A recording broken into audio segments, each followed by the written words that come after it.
hopped up, gave the woman a quick smile, and offered her seat. The woman, pale and a little out of breath, thanked her softly and sat down with a grateful sigh. Aaliyah stood, holding onto the pole, not thinking much of it. It was just what you do, right? Help someone out. But as she got off at her stop, the woman pressed a folded piece of paper into her hand. "You're a good kid," she said, her voice low but warm. Aaliyah, a little surprised, mumbled a thanks and stuffed the note in her pocket. She didn't open it until she was home, sitting on her bed, the hum of the AC in the background. When she unfolded it, her breath caught. The words scrawled inside weren't just a thank you. They were a promise, a connection, a spark that would light the fuse of a story no one could have predicted. That note, from a stranger on a bus, was about to change Aaliyah's life in ways she couldn't imagine. Fast forward to that fateful day at Crescent Beach. Aaliyah and her friends, Maya, Jasmine, and Kiera, were the heart of their little crew. Maya was the planner, always organizing everything down to the last detail. Jasmine was the dreamer, sketching the waves in her notebook, lost in her own world. Kiera was the life of the party, her laughter infectious, her energy pulling everyone along. And Aaliyah? She was the glue, the one who kept them grounded, who made sure everyone felt seen. They'd planned this beach day for weeks, a last big hurrah before the chaos of senior year took over. The beach was buzzing with people, families, surfers, couples strolling hand in hand. But the girls had carved out their own little spot, a patch of sand where they could just be themselves. They swam, they danced to music blasting from a portable speaker, they talked about college and boys and the future. But as the sun began to set, something felt off. Aaliyah noticed it first, a guy lingering nearby, watching them a little too closely. She brushed it off, told herself she was being paranoid. But then, one by one, things started to go wrong. A misplaced phone, a bag left unattended. And then, in the blink of an eye, they were gone. For 8 months, the town of Crescent Bay was haunted by their disappearance. Missing posters plastered every street corner, their faces smiling in photos that didn't tell the story of what happened. The police chased leads that went nowhere. The families held vigils, their hope fading with each passing day. Aaliyah's mom clung to that note from the bus, the one Aaliyah had shown her with a shy smile, saying, "Can you believe this?" It was a clue, maybe, but to what? No one could piece it together. The note's words were cryptic, a mix of gratitude and something deeper, something that hinted at a secret the pregnant woman knew but hadn't fully explained. The town whispered theories, runaways, kidnapping, an accident in the water, but nothing added up. The girls were good swimmers, smart, careful. They wouldn't just vanish. Or would they? The mystery gripped the community, the questions piling up like driftwood on the shore. And then, out of nowhere, a break. A pilot, flying a routine survey over a string of uninhabited islands nearby, saw something strange. Something that didn't belong. Something that made him radio for help, his voice shaking as he described it. What did he see? I know you're dying to know, but let's hold on just a second. Because this story isn't just about what happened on that island. It's about Aaliyah, the girl who gave up her seat on a bus and got a note that would unravel a mystery bigger than anyone could have guessed. It's about kindness, about the ripple effect of a single moment, and about the secrets that tie us together in ways we can't always see. That day on the bus, Aaliyah had no idea she was stepping into something much larger than herself. The woman she helped wasn't just any stranger. She was someone whose life had crossed paths with Aaliyah's in ways neither of them could have known. And the note? It wasn't just a thank you. It was a key. A key to what, though? That's where this story takes a turn you won't see coming. 8 months after the girls vanished, the pilot's discovery would blow the case wide open, but it would also raise more questions than answers. What was on that island? And how is it connected to a random act of kindness on a crowded bus? Stick with me, because this is where things get wild, and the truth is just out of reach, waiting for us to uncover it together in the next part. The air in Crescent Bay felt heavier after the girls disappeared. It wasn't just the summer heat that lingered too long. It was the weight of unanswered questions, the kind that settle into a town's bones and make every conversation feel like it's tiptoeing around a wound. Aaliyah's mom, Denise, sat on her porch every evening, clutching that crumpled note from the bus like it was a lifeline. She'd read it so many times the paper was starting to fray at the edges. "You're a blessing, Aaliyah. Keep this close. When the time comes, you'll know why." That's what it said, in neat, slanted handwriting. Denise didn't know what it meant, but she couldn't let it go. It was the last piece of her daughter she could hold onto, besides the memories of Aaliyah's laugh, her quick hugs, and the way she'd hum while doing dishes. The note wasn't much, but it was something. And in a town drowning in rumors and dead-end leads, something was better than nothing. The other families, Maya's, Jasmine's, Kiara's, they didn't have a note. They had theories, though. Some said the girls ran off, chasing a wild dream of freedom. Others whispered about foul play, pointing fingers at strangers seen near the beach that day. But Denise held on to that note, believing it was a clue to where her daughter might be. The girls weren't just a group of friends. They were a family of their own. Aaliyah, with her warm brown eyes and knack for making everyone feel at ease, was the heart. Maya, with her sharp mind and color-coded planners, was the one who kept them on track. She'd been accepted to 3 colleges already and was set to study marine biology, obsessed with the ocean since she was a kid collecting shells. Jasmine, quieter, was always sketching, her notebook filled with drawings of waves, birds, and faces she saw in her dreams. She wanted to be an artist, maybe even move to New York one day. Kiara was the spark, always dancing, always joking, her energy like a firecracker that lit up any room. Together, they balanced each other, their differences weaving them closer. That day at Crescent Beach, they'd been planning their futures, laughing about who'd get married first, who'd stay in town, who'd run off to chase adventure. They'd set up their spot near the dunes, a little away from the crowd, their blankets spread out like a patchwork quilt. Aaliyah had been the one to notice the guy watching them, a tall figure in a hoodie, standing too still near the boardwalk. She'd mentioned it to Maya, who shrugged it off. Probably just some creep, Maya had said, rolling her eyes. But Aaliyah's gut told her something else. She didn't push it, though. She didn't want to ruin the day. Back on that bus, weeks before the beach, Aaliyah hadn't thought twice about giving up her seat. It was just who she was. Growing up, she'd been taught to look out for others. Her dad, before he passed, used to say, "Kindness is a boomerang, it always comes back." Aaliyah believed that, even if she didn't expect anything in return.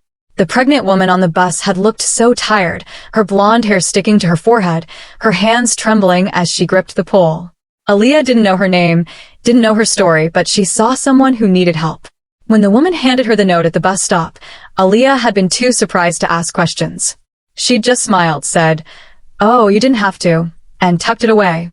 Later, when she read it, the words felt heavy, like they carried a weight she couldn't quite grasp. "When the time comes, you'll know why." What did that mean? She'd shown it to her mom, half laughing, saying, "This lady was intense." Denise had smiled but told her to keep it safe. "You never know," she'd said. Now, with Aaliyah gone, those words haunted Denise. She'd taken the note to the police, but they'd dismissed it. "It's just a thank you note," they said. But Denise wasn't so sure. Something about it felt bigger. The town of Crescent Bay wasn't used to mysteries like this. It was a small place, the kind where everyone knew your name and your business. The beach was its heartbeat, drawing tourists in the summer and locals year-round. But after the girls vanished, the beach felt different. People avoided the spot where the girls had been, as if the sand itself was cursed. The police combed through every detail of that day. The girls' blankets were still there when the first officer arrived, their phones and bags scattered like they'd just stepped away for a minute. Aaliyah's phone was locked, but Maya's had a few blurry photos from earlier. Selfies, the ocean, a seagull stealing a chip. Nothing useful. The guy in the hoodie? No one else remembered him. The police questioned everyone on the beach that day, families, surfers, even the ice cream vendor, but no one saw the girls leave. It was like they'd dissolved into the air. The families clung to hope, but the weeks turned into months, and the leads dried up. Denise started having dreams, vivid ones, where Aaliyah was calling her from somewhere far away, her voice muffled by static. She'd wake up gasping moonstruck, grabbing the note, reading it again and again. "When the time comes, you'll know why." Was it a clue? Or just a random act of kindness that meant nothing? Meanwhile, the pilot's discovery was starting to ripple through the town. His name was Tom Carver, a local guy who flew survey routes over the coast. 8 months after the girls disappeared, he was out on a routine flight, scanning the islands for signs of erosion. Most of them were uninhabited, just rocky outcrops or dense patches of forest, too small for settlements. But that day, something caught his eye, a flash of color on one of the islands, something that didn't belong. He flew lower, his heart pounding, and saw it, a piece of fabric, bright blue, tangled in the trees. It looked like a scarf, or maybe a shirt, fluttering like a flag. He circled back, trying to make sense of it. The island was miles from Crescent Beach, too far to swim, too remote for a casual visit. He radioed it in, his voice shaky, and within hours, the Coast Guard was on their way. The news spread like wildfire, reigniting the town's hope and fear. What was out there? Was it the girls?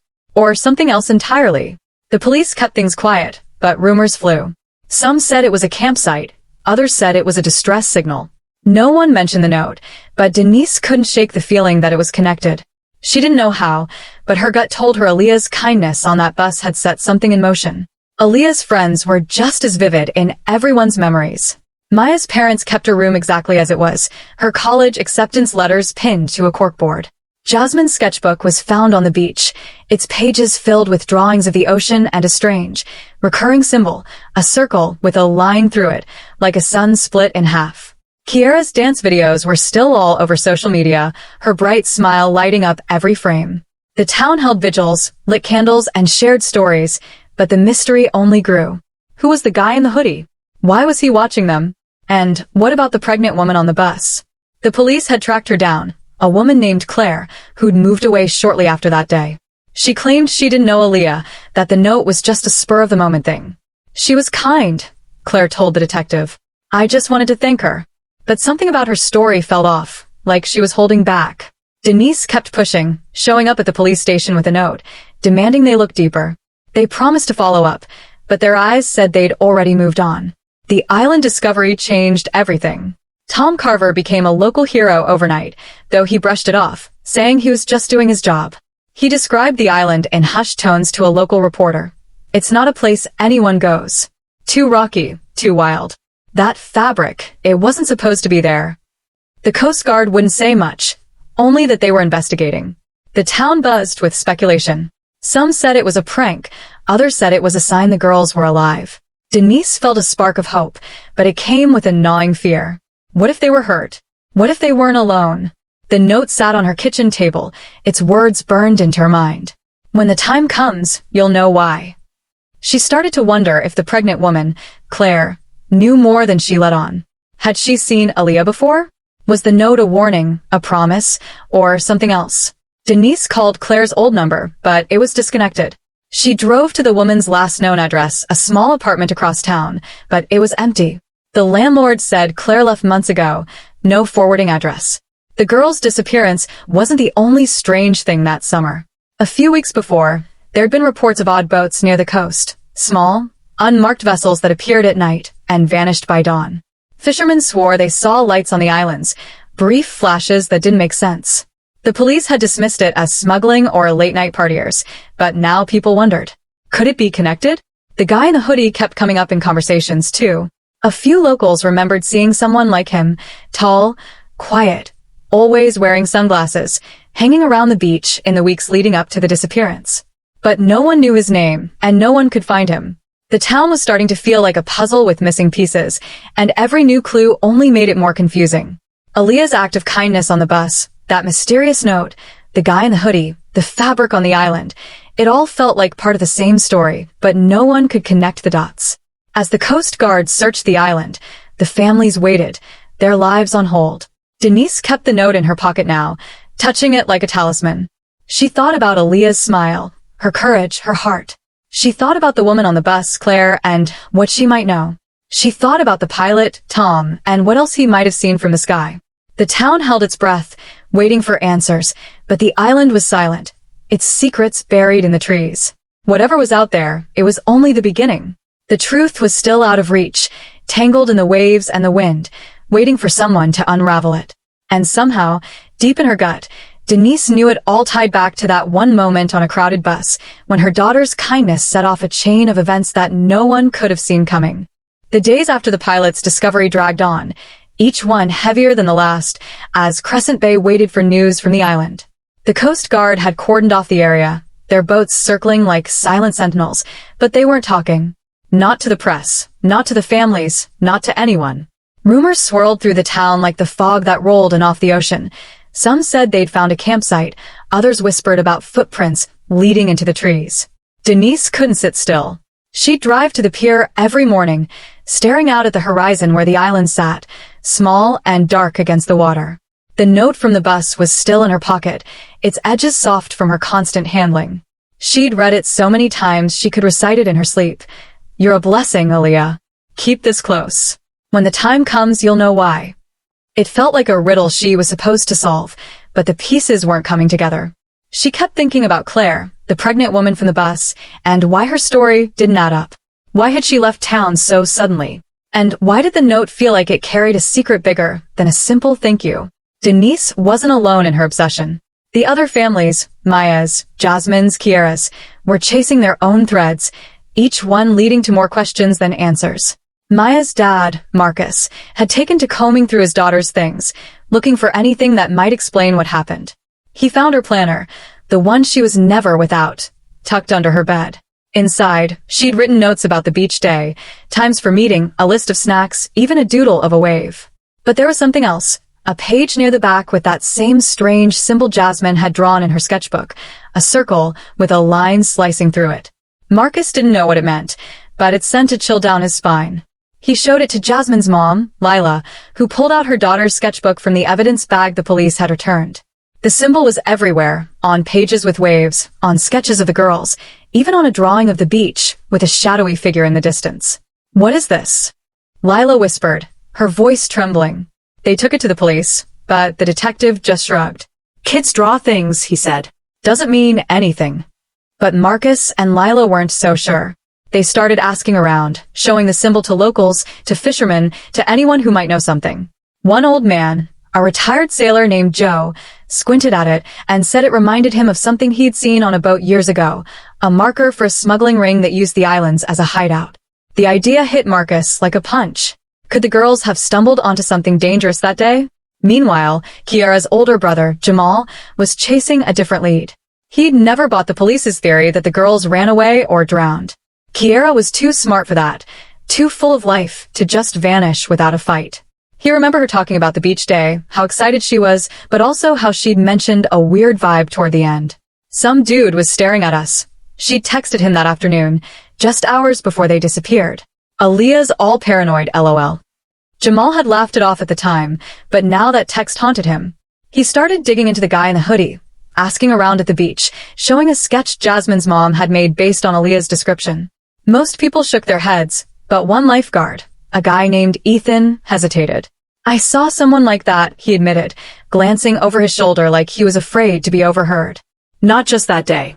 He'd been around for weeks, always watching, never talking. Ethan didn't know his name, but he remembered the guy had a tattoo on his wrist, a circle with a line through it. Jamal's heart raced. The same symbol. He didn't tell the police. He didn't trust them to follow through. Instead, he started watching the beach himself, hoping to catch a glimpse of the guy, or anything that might lead him to Kiera. Back at the island, the Coast Guard's search was slow, methodical, and maddeningly secretive. Tom Carver, the pilot, couldn't shake what he'd seen. That blue fabric wasn't just a random piece of trash. It was deliberate, like someone had tied it to the tree to be seen. He hadn't told the reporter everything. There was something else, something he'd kept himself because it sounded crazy. As he'd circled the island, he'd seen a flash of movement in the trees, too quick to be sure, but it looked like a person. He hadn't mentioned it to the Coast Guard, afraid they'd think he was seeing things. But he couldn't let it go. He started flying over the islands on his own time, low and slow, looking for anything else out of place. One evening, as the sun dipped below the horizon, he saw another flash, a light, brief and sharp, like a signal. He marked the spot on his map, a tiny island even smaller than the first, and promised himself he'd go back. He didn't know if it was connected to the girls, but his gut told him it was. The islands were hiding something, and he was determined to find out what. Denise, meanwhile, was chasing her own ghost. She couldn't stop thinking about Claire, the woman from the bus. The police had brushed her off, saying Claire's story checked out, but Denise wasn't convinced. She'd found an old social media profile for Claire, one that hadn't been updated in months. The photos showed a woman with tired eyes, always alone, never smiling. One post caught Denise's attention, a blurry photo of a boat at dusk, captioned, "Some secrets are better left at sea." It was posted a week before the girls disappeared. Denise's hands shook as she scrolled through the comments. Most were generic, but one stood out. A user with no profile picture, just a string of numbers, had written, "You know where to find me." Denise tried messaging the account, but it was inactive. She showed it to Marcus, who was already deep in his own research about the smuggling ring. "Boats," he said, his voice low. "The islands. It's all connected." They didn't have proof, but the pieces were starting to fit together in a way that made their stomachs turn. Had the girls seen something they weren't supposed to? Had Aaliyah's kindness on the bus somehow pulled her into a web she didn't even know existed? The town was on edge, the tension palpable in every conversation. At the diner, people whispered about the Coast Guard's boats coming back empty-handed. At the grocery store, cashiers swapped theories about the islands. Some said it was a cult, others said it was human trafficking. No one wanted to believe it, but the idea of something sinister lurking so close to home was hard to shake. Denise started noticing things she hadn't before. Strange cars parked near the pier, people who didn't look like tourists watching the water. She felt like she was being watched, too, though she couldn't prove it. One night, as she walked home from a vigil, she saw a man standing under a streetlight, his hood up, his face in shadow. Her heart stopped. She clutched the note in her pocket, her fingers trembling, and hurried home. Was it the guy from the beach? Or was she just paranoid, seeing threats everywhere? She didn't sleep that night, her mind racing with questions. What did Claire know? What was the symbol? And what was on that island? Jamal, meanwhile, was getting reckless. He'd started sneaking out at night, borrowing a friend's kayak to paddle closer to the islands. He knew it was dangerous, but he couldn't sit around waiting for the police to do nothing. One night, under a moonless sky, he saw it, a faint light, just like Tom had described, flickering on one of the smaller islands. He paddled closer, his heart pounding, but the current was strong, and he had to turn back. The next day, he found Tom at the airfield, refueling his plane. "I saw something out there," Jamal told him, his voice urgent. Tom nodded, his face grim. "Me too." They didn't say much more, but they made a pact to keep looking, to share anything they found. Jamal didn't tell Denise or the other families. He didn't want to get their hopes up or put them in danger. Whatever was out there, it wasn't just about the girls anymore. It was bigger, darker, and it was closing in. The families kept pushing, each in their own way. Lila started sketching the symbol everywhere, pinning it up at the community center, hoping someone would recognize it. Marcus dug into old records at the library, looking for anything about smuggling or strange activity on the islands. Denise kept calling Claire's old number, even though it never rang. And Tom kept flying, his eyes glued to the trees below. The Coast Guard was still searching, but their updates were vague, and the families were losing patience. The blue fabric was confirmed to be a scarf, one of Kiera's. Her mom recognized it from a photo, but there was no sign of the girls. The island was empty, they said, just rocks and trees, and that one piece of cloth. But Denise didn't believe it. Neither did Jamal, or Tom, or Marcus, or Lila. They all felt it. The truth was out there, hidden in the shadows of those islands, tied to a note, a symbol, a stranger in a hoodie. The tension was unbearable, the questions piling up like storm clouds. What had the girls seen that day? Who was Claire, really? And what was waiting on that island, ready to change Crescent Bay forever? The air in Crescent Bay was thick with unease, like the calm before a storm you could feel in your bones.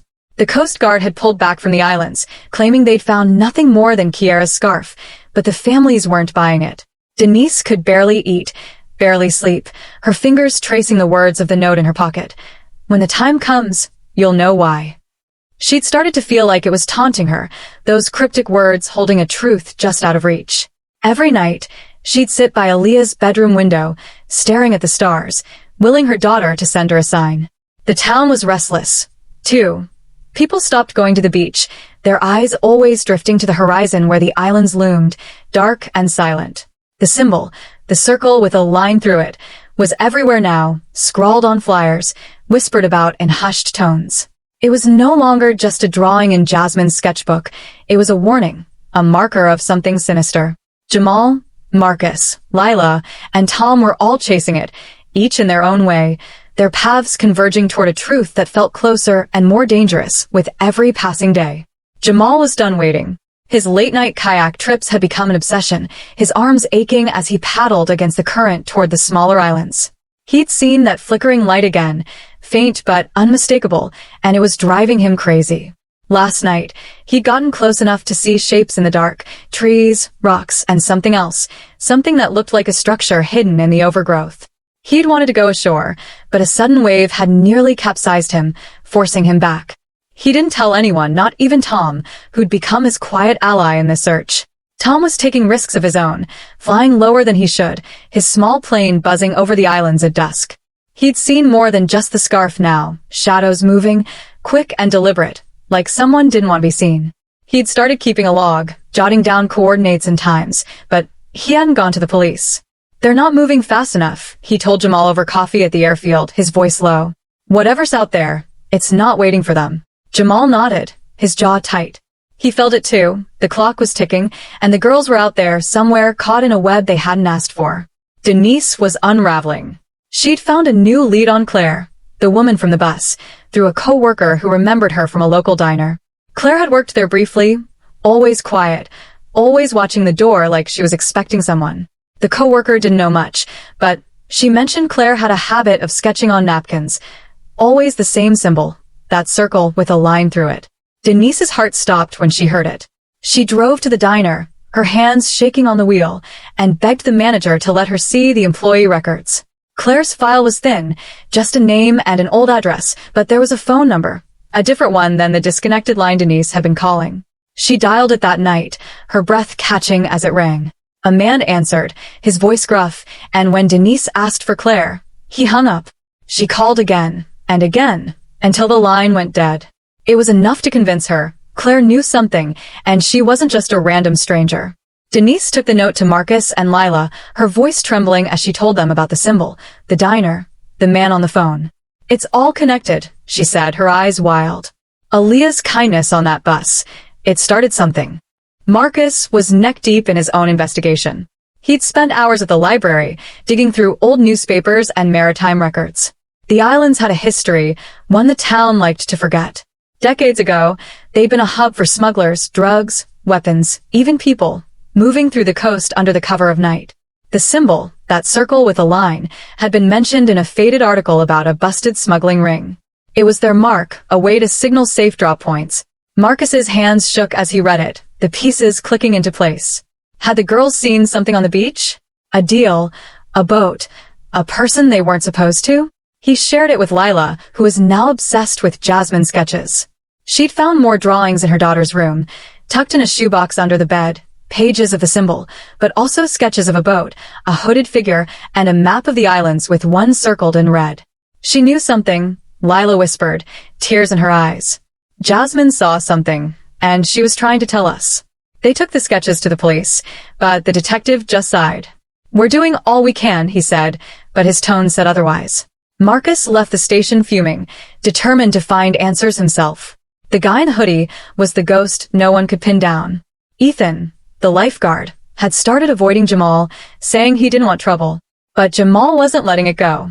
He'd staked out the beach one night, hiding in the dunes, watching for anything suspicious. Around midnight, he saw a boat, small, unmarked, no lights, slipping toward one of the islands. He couldn't see who was on it, but he saw that symbol again, painted on the hull, glowing faintly in the moonlight. He snapped a photo with his phone, blurry but clear enough, and sent it to Tom. "This is it," he texted. Tom didn't reply until morning, but when he did, it was with a single sentence. "We need to go out there." They met at the airfield, plotting in whispers. Tom had a friend with a small boat, someone who wouldn't ask questions. They planned to head to the island at dawn, when the Coast Guard wasn't patrolling. Jamal didn't tell Denise or the others. He didn't want to drag them into something that might be dangerous. But he couldn't shake Kiera's last text. "Some dude was staring at us." He felt like he was close, so close, to finding her. Denise, meanwhile, was chasing Claire's shadow. She'd gone back to the diner, asking questions, showing the note to anyone who'd listen. One waitress, a young woman named Sarah, pulled her aside. "Claire was scared," Sarah whispered, glancing at the door. "She'd talk about owing someone, about needing to leave town. She stopped coming to work right after your daughter disappeared." Sarah didn't know more, but she gave Denise a napkin Claire had left behind, crumpled in a drawer. On it was the symbol, drawn in blue ink, with a single word: run. Denise's blood ran cold. She drove to the police station, slamming the napkin on the detective's desk, demanding they find Claire. "She knows where my daughter is," she shouted. The detective promised to look into it, but Denise saw the doubt in his eyes. She left furious and called Marcus. "We can't wait for them," she said. "We need to go to the islands ourselves." Marcus hesitated, then agreed. They looped in Lila, who insisted on coming. "For Jasmine," she said, her voice breaking. They didn't know what they'd find, but they couldn't sit still anymore. Tom and Jamal set out at dawn, the boat cutting through the fog like a knife. The island was small, barely a speck on the map, its rocky shore jagged against the waves. As they got closer, they saw it, the blue scarf, still tangled in the trees, but now there was something else. A rope tied to a rock, leading into the water. Jamal's heart pounded as he tied the boat to it, his hands shaking. Tom scanned the trees, his eyes catching a faint path leading into the overgrowth. "Someone's been here," he whispered. They stepped ashore, the air heavy with salt and something else, fear. The path was narrow, overgrown, but there were signs of life. A broken branch, a footprint in the mud. Jamal clutched his phone, the photo of the boat's symbol burning in his mind. They moved deeper, the trees closing in, until they saw it, a small shack, hidden in the shadows, its door slightly ajar. Tom grabbed Jamal's arm, stopping him. "Listen," he whispered. There was a sound, faint but unmistakable, a voice, low and urgent, coming from inside. Back in town, Denise, Marcus, and Lila were preparing their own trip. They'd rented a boat, ignoring the warnings from the harbor master about strong currents. Denise held the note, her fingers trembling, as Marcus steered toward the islands. Lila clutched Jasmine's sketchbook, the symbol glaring up at her. They didn't know Tom and Jamal were already there, didn't know they were all converging on the same spot. The fog was thick now, the islands barely visible, but they pressed on, driven by a desperate need for answers.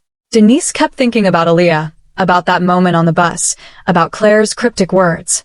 Marcus kept seeing the smuggling article, the symbol tying it all together. Lila saw Jasmine's drawings, her daughter's way of screaming for help. The islands loomed closer, their shadows swallowing the light. Somewhere in that darkness, the truth was waiting. A truth tied to a scarf, a note, a symbol, and a hooded figure who'd watched too closely. The air crackled with tension, every wave a heartbeat, every shadow a threat. They were close, so close, but what they'd find in that shack on that island was about to change everything. The fog clung to the island like a shroud, muffling every sound as Jamal and Tom crept toward the shack. The voice inside was clearer now, a woman's voice, sharp and panicked, saying something about no time, and they're coming. Jamal's heart hammered in his chest, his sister's face flashing in his mind, Kiara's bright smile, her last text about the guy in the hoodie. He wanted to charge in, but Tom's hand on his shoulder held him back. "We don't know who's in there," Tom whispered, his eyes scanning the trees for movement. The shack was old, its wood weathered by salt and wind, but the door was new, reinforced with a heavy lock that hung open, swaying slightly in the breeze. Jamal's phone buzzed in his pocket, the photo of the boat's symbol, circle with a line through it, still open on the screen. He glanced at it, then at the shack, where the same symbol was carved into the doorframe, rough but unmistakable. His breath caught. This was no coincidence. They were in the right place, but the weight of it hit him like a wave. What were they about to walk into? Before they could decide, a twig snapped behind them, and they froze. Someone else was on the island. Miles away, Denise, Marcus, and Lila were cutting through the water, their rented boat rocking against the choppy waves. The fog was thicker now, swallowing the horizon, but Denise's eyes were locked on the islands ahead. She clutched Aaliyah's note, her thumb tracing the words she'd memorized. "When the time comes, you'll know why." She hadn't told Marcus or Lila, but she'd had a dream last night, Aaliyah standing on a rocky shore, her voice drowned out by the wind, pointing to a boat with that same damn symbol. Denise woke up gasping. The image burned into her mind. She didn't believe in visions, but this felt real, like Aaliyah was trying to tell her something. Marcus was focused on steering, his jaw tight, while Lila sat in the back, clutching Jasmine's sketchbook. The red-circled island on Jasmine's map was their target, the same one Tom and Jamal were on, though none of them knew it. The boat hit a wave, and Lila gasped, gripping the side. "We're close," she said, her voice trembling. "I can feel her." Marcus nodded, but his eyes were on the water, where a shadow moved, a boat, small and unmarked, slipping through the fog. It was gone before he could be sure, but his stomach twisted. "We're not alone out here," he muttered. Back on the island, Jamal and Tom ducked behind a tree, their breaths shallow as footsteps crunched closer. The woman's voice in the shack had gone quiet, replaced by the low hum of a radio crackling to life. "They're early," a man's voice said, gruff and tense. "Get it ready." Jamal's blood ran cold. He didn't know what it was, but the urgency in the man's tone told him it wasn't good. He glanced at Tom, who was already pulling out his phone, typing a quick message to his friend with the boat to stay close but out of sight.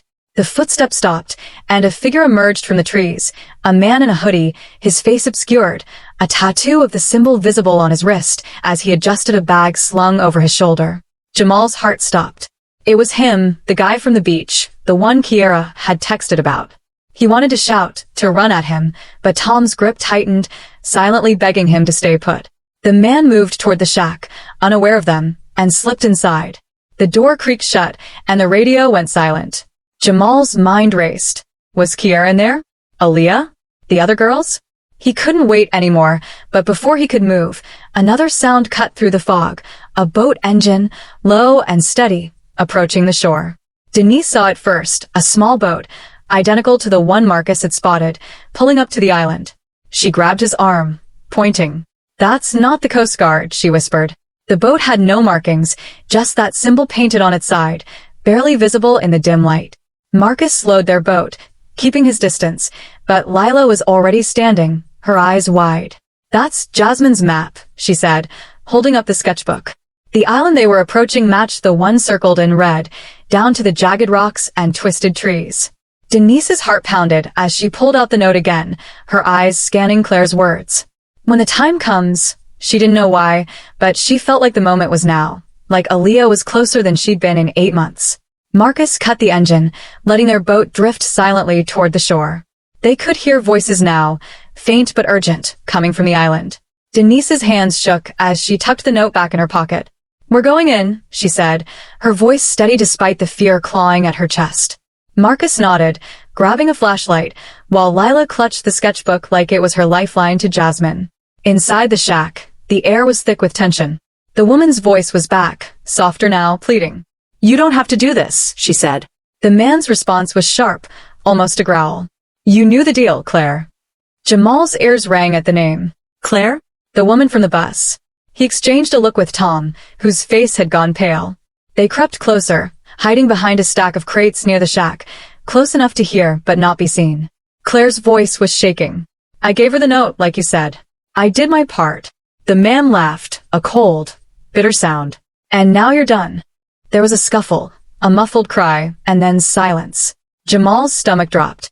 He didn't know what was happening, but every instinct screamed that they were running out of time. He signaled to Tom, pointing to the door. They had to get in there, now. But before they could move, the boat engine grew louder, and headlights pierced the fog, sweeping across the island. Someone was coming, and they weren't being quiet about it. Denise, Marcus, and Lila reached the shore, their boat scraping against the rocks. The fog was so thick they could barely see 10 feet ahead, but the sound of the other boat's engine was unmistakable. They crouched low, moving toward the trees, guided by the faint glow of a light from deeper in the island.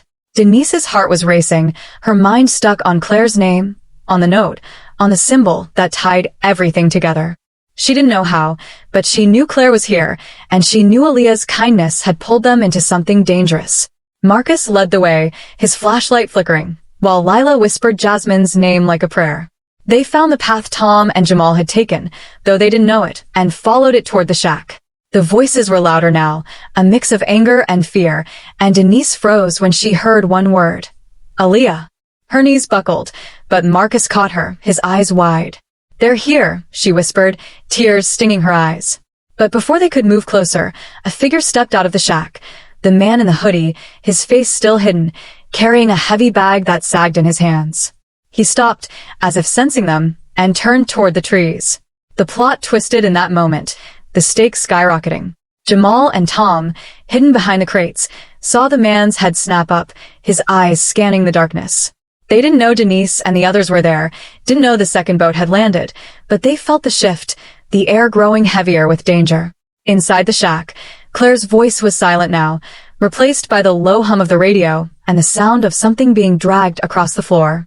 Jamal's hands clenched into fists, his mind screaming that Kiara was close, that he couldn't lose her now.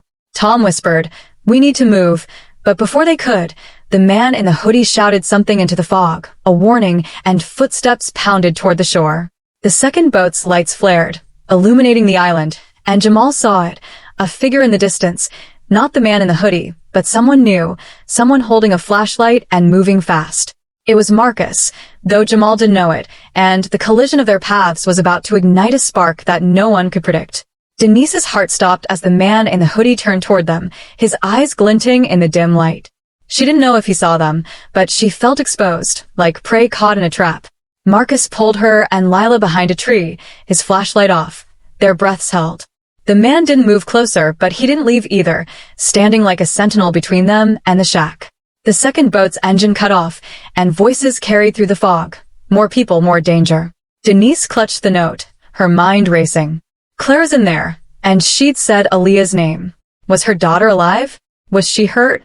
The symbol, the smuggling ring, the boats, it was all coming together. But the truth was still out of reach, a shadow in the fog.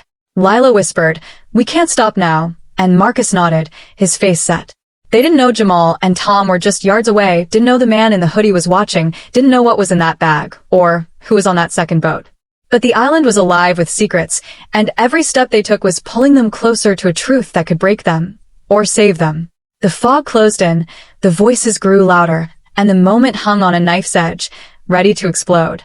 The fog seemed to tighten its grip on the island, swallowing sound and sight as the tension reached a breaking point. Jamal's heart pounded so hard he could feel it in his throat, his eyes locked on the man in the hoodie standing just outside the shack.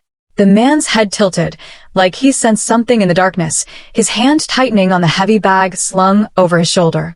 Behind the crates, Tom whispered, "Now or never," his voice barely audible. Jamal nodded, his body coiled like a spring. He didn't know who was on that second boat or why Claire's voice had gone silent, but he knew Kiara was close, he could feel it. Across the clearing, Denise, Marcus, and Lila crouched behind the tree, their breaths shallow, their eyes fixed on the same man. Denise's fingers clutched Aaliyah's note, the words, "When the time comes, you'll know why," burning in her mind. The second boat's lights cut through the fog, and footsteps crunched on the rocky shore, more people, more voices, closing in. The island was a powder keg, and the spark was about to ignite. Jamal couldn't wait any longer. He broke from the crates, ignoring Tom's hissed warning, and sprinted toward the shack. "Kiara," he shouted, his voice raw. The man in the hoodie spun, dropping the bag, and for a split second, their eyes met. Jamal saw fear in the man's face, but also something else, recognition. Before he could process it, the shack door flew open, and Claire stumbled out, her face pale, her hands bound with rope. "Run," she screamed, her voice hoarse. "They're here." The man lunged for her, but Jamal tackled him, the two crashing to the ground in a tangle of fists and fury. Tom was right behind, grabbing the bag and ripping it open. Inside were clothes, girls' clothes, including a jacket Jamal recognized as Kiara's. His blood ran cold, but before he could shout, gunfire cracked through the air, a single shot from the direction of the second boat. Everyone froze. Denise heard the shot and stifled a scream, her hand flying to her mouth. Marcus pulled her and Lila deeper into the trees, his flashlight shaking in his grip.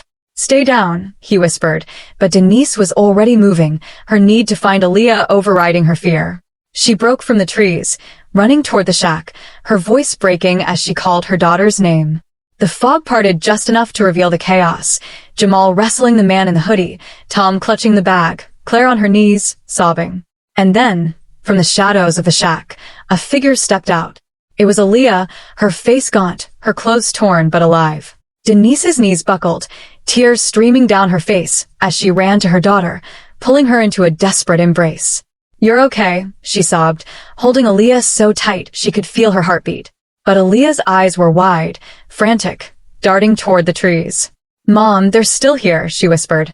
"Maya, Jasmine, Kiara, they're inside." The second boat's crew emerged from the fog, 3 men, armed, their faces hard. The leader, a wiry man with the same symbol tattooed on his neck, barked orders. "Get them all," he shouted, pointing at the shack. Jamal, still pinning the hooded man, looked up, his heart sinking as he saw the guns. Tom dropped the bag, raising his hands, but his eyes were on the shack, where Aaliyah was pulling Denise toward the door. Inside, Maya, Jasmine, and Kiera were huddled in a corner, their wrists bound, their faces pale but defiant. The girls had been held here for months, hidden by a smuggling ring that used the islands as a base for moving illegal goods.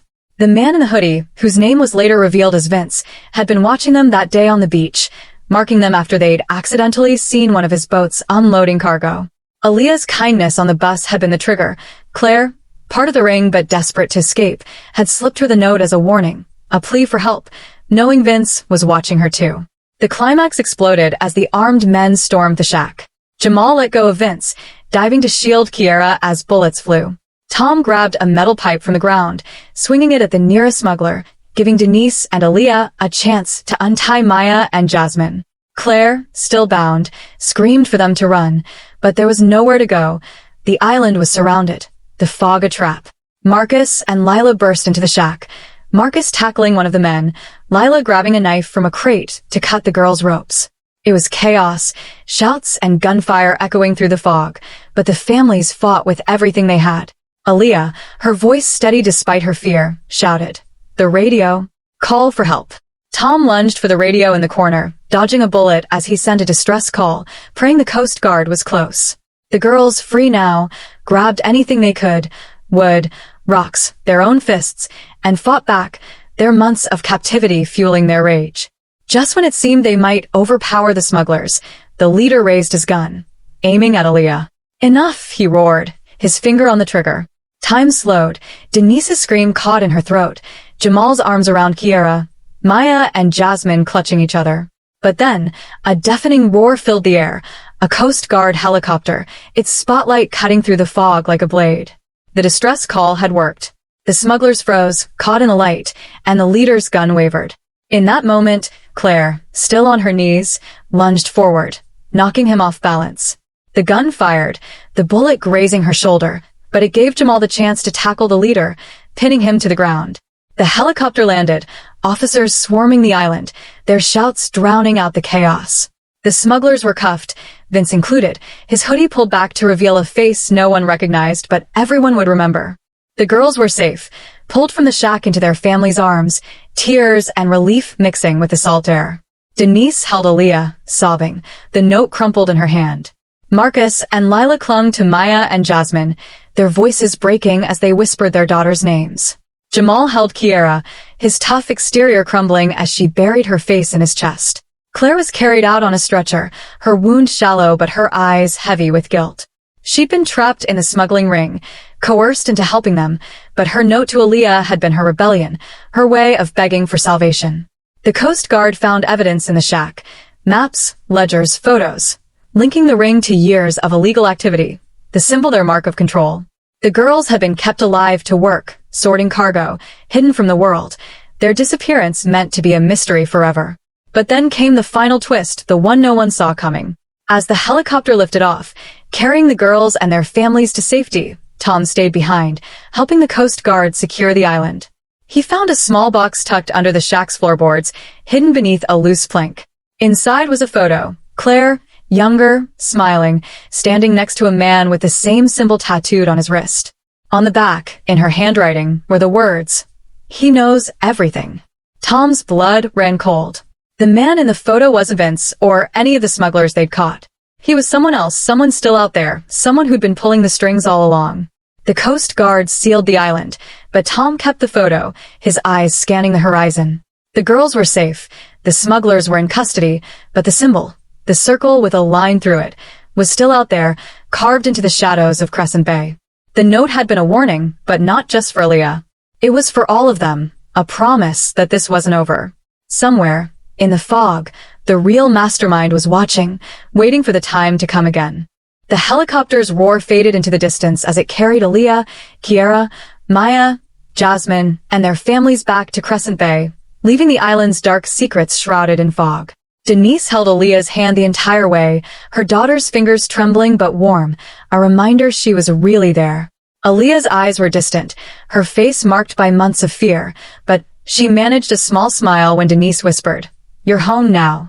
In the seats behind them, Marcus and Lila clung to Maya and Jasmine, their tears mixing with quiet words of relief. Jamal sat with Kiera, his arm around her, his tough exterior softened by the sight of his sister alive.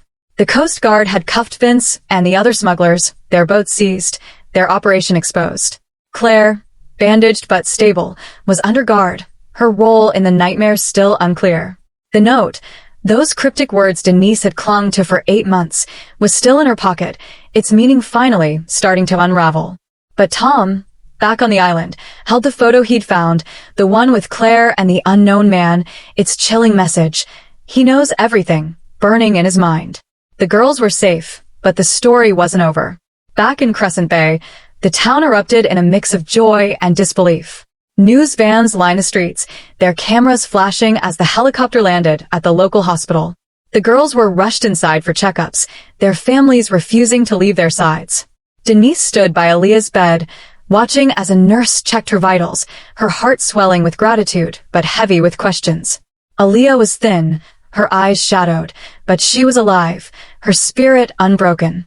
She told Denise in halting whispers what had happened, how they'd been taken from the beach after stumbling across a smuggling drop, how Vince had grabbed them, his boat speeding them to the island. They'd been forced to sort cargo, hidden in the shack, their phones destroyed, their hope fading with each day. But Aaliyah had held onto the note from Claire, tucking it into her shoe, its words a lifeline. "I knew you'd find me," she whispered to Denise, her voice breaking. Denise hugged her, tears streaming, the note's words, "When the time comes, you'll know why," finally making sense. Claire's warning had been a spark, a desperate act that set their rescue in motion. Marcus and Lila listened as Maya and Jasmine shared their own stories, their voices overlapping in the hospital room. Maya, ever the planner, had kept track of days by scratching marks into the shack's wall, her mind clinging to structure even in captivity. Jasmine had drawn in the dirt, the symbol, circle with a line through it, her way of processing what they'd seen. Kiera, defiant to the end, had tried to escape once, earning a bruise but also respect from their captors, who'd underestimated her fire. The girls had leaned on each other, their friendship a shield against despair. They'd whispered about their families, about Crescent Bay, about the beach they'd never thought they'd see again. Hearing their stories, Marcus felt a mix of pride and guilt. He'd been searching, but not hard enough, not fast enough. Lila clutched Jasmine's sketchbook, its pages of symbols, now a map of their survival. Jamal, sitting with Kiera, couldn't stop apologizing for not finding her sooner, but she just hugged him, saying, "You came. That's what matters." The police station was chaos, officers scrambling to process the smugglers and piece together their operation. Vince, the man in the hoodie, spilled everything under pressure, his bravado crumbling. The smuggling ring had been running for years, moving drugs and stolen goods through the islands, using the symbol as their mark. The girls had been in the wrong place at the wrong time, spotting a drop on the beach that day. Vince had panicked, taking them to keep them quiet, but the ring's leader, the man in Tom's photo, was still out there, a ghost no one could name. Claire's role was murkier. She'd been pulled into the ring years ago, coerced by debts and threats, her pregnancy a secret she'd used to gain sympathy. The note to Aaliyah was her rebellion, a coded plea she hoped would reach someone who could help. When questioned, Claire's eyes were hollow, her voice barely a whisper. "I didn't want to hurt them," she said, her gaze fixed on the floor. "I just wanted out." Denise, hearing this, felt a pang of pity mixed with anger. Claire's note had saved her daughter, but it had also put her in danger. Forgiveness would take time. Tom, back in Crescent Bay, couldn't let the photo go. He sat in his small apartment, the image spread out on his kitchen table next to his flight logs. The man with Claire, the one with a symbol tattoo, wasn't among the arrested smugglers. Tom had shown the photo to the Coast Guard, but they were focused on the immediate arrests, not some unknown figure. He couldn't shake the feeling that this man was the key, the one who'd orchestrated everything.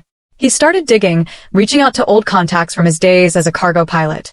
One name kept coming up, Elliot Kane, a shadowy figure linked to coastal smuggling, known for staying one step ahead of the law. No one had ever caught him, and no one knew what he looked like, but the symbol was his signature. Tom's stomach twisted as he realized the truth. The girls' rescue had dismantled part of the ring, but its heart was still beating, out there in the shadows. The town began to heal, but it was a slow, uneven process. The beach, once a place of joy, was quiet now, its sands holding too many memories. The girls went to therapy, their families attending sessions to navigate the trauma. Aaliyah leaned on her mom, sharing bits of her ordeal in quiet moments, how she'd kept the note hidden, how she'd whispered to the others about home to keep their spirits up. Maya threw herself into her studies, determined to reclaim her future. Jasmine started drawing again, her sketches brighter now, the symbol replaced by waves and sunsets. Kiara danced, her movements fiercer, like she was reclaiming her body from the fear. Jamal became her shadow, protective but proud, while Marcus and Lila rebuilt their lives around their daughters, their love stronger for it. Denise framed Aaliyah's note, hanging it in her room as a reminder of her daughter's strength and her own. The words, once a mystery, now felt like a promise fulfilled. But the shadow of Elliot Kane lingered. Tom kept searching, his flights over the islands more frequent, his eyes scanning for any sign of the man in the photo. One evening, as he landed at the airfield, a stranger approached him, a woman, her face half hidden by a scarf. "You're asking too many questions," she said, her voice low. Before he could respond, she slipped him a piece of paper and vanished into the dusk. Tom unfolded it, his heart racing. It was a map, crude but clear, marking a spot on a different island, one he hadn't searched. The symbol was there, scrawled in the corner, with a single word, Kane. Tom didn't tell the families. He didn't want to drag them back into the nightmare, but he called his friend with the boat, his resolve hardening. The girls were safe, but the story wasn't over. He'd find Kane, or Kane would find him. Crescent Bay held a vigil a month later, candles flickering on the pier as the town gathered to honor the girls' return. Aaliyah stood with her friends, their arms linked, their faces lit by the soft glow. Denise watched, her heart full but heavy, knowing the scars would take years to fade. The girls spoke, their voices steady, thanking the town, their families, and Tom for never giving up. Aaliyah mentioned the note, her smile soft as she talked about kindness, about how one small act had sparked a chain of events that brought them home. "You never know what a moment can mean," she said, her eyes meeting Denise's. The crowd cheered, tears flowing, but Tom stood at the back, the map burning a hole in his pocket. He didn't clap, didn't smile. His eyes were on the horizon, where the islands waited, silent and dark. The final twist came weeks later, in a way no one expected. Denise was cleaning Aaliyah's room when she found a small journal tucked under the mattress. It was new, filled with Aaliyah's handwriting, notes from therapy, thoughts about healing, but also something else. On the last page, Aaliyah had written about a dream, one she hadn't shared. In it, she was back on the island, standing by the shack, and a man was there, not Vince, not the smugglers, but someone else. He had the symbol tattooed on his hand, and he was smiling, his voice calm as he said, "You're the reason it worked." Denise's hands shook as she read it, her mind racing back to Claire's note, to the photo Tom had found. She called him that night, her voice urgent. "Aaliyah knows something," she said. "She's seen him." Tom didn't ask who. He knew. The journal, the map, the symbol, they were all pointing to Kane, the man who'd slipped through their fingers, the one who knew everything. The story didn't end with the girls' rescue, though the town wanted it to. It lived on in the quiet moments, Denise watching Aaliyah sleep, Marcus helping Maya with college applications, Lila framing Jasmine's new drawings, Jamal dancing with Kiara at a community party. It lived on in Tom's late-night flights, his search for Kane a silent promise to keep Crescent Bay safe. The key takeaway wasn't just about survival, but about the power of connection, a note, a kind act, a family's refusal to give up. Aaliyah's kindness on that bus had set everything in motion, a ripple that saved her and her friends, but also exposed a darkness that wasn't fully gone. The symbol was still out there, carved into the town's memory, a reminder that some mysteries linger. As Aaliyah wrote in her journal, "We're stronger than we know, but the shadows are always watching." For Crescent Bay, the light of hope burned bright, but the fog still held secrets, waiting for someone brave enough to chase them.